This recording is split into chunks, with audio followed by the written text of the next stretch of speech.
information, which can use that information to give you more money. Kaontis 24 chano yudo ber mar yudo kodhi mag maua miloso godo mor tedo kokalo chenro mong'ere kaka Edible Oil Promotion Project.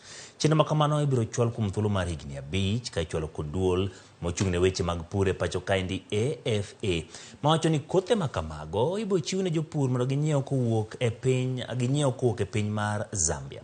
Duol mar AFA wacho ni dwaro ma kamano biro kelo resruok e kind thuolo mabiro chutho kaluwore gi dwaro ma piny Kenya mar ng'iewo modhi kowuok e pinje maoko gi atamalo 50 katruok ma kamano twagi romo mane oywayo duol mochung' ne weche mag pur kaachiel gi duol mochung' ne governors e pachoka.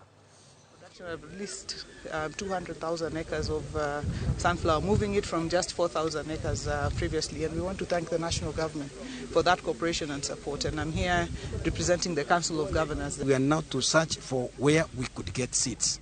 And the nearest we could get seed was in Zambia. So our officers, including our Director General, and to go there and get seeds.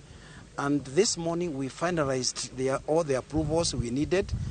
And we are almost confident that in 2 weeks' time, we'll have the seeds here with us in the country, which will be distributed to 24 counties.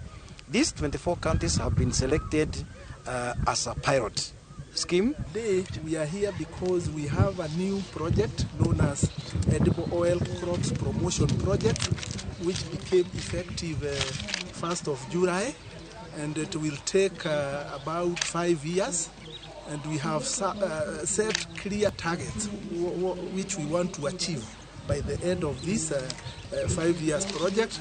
But as you are aware, the mandate of the national government is primarily policy, and the mandate of implementation of actual projects actually lies in the counties.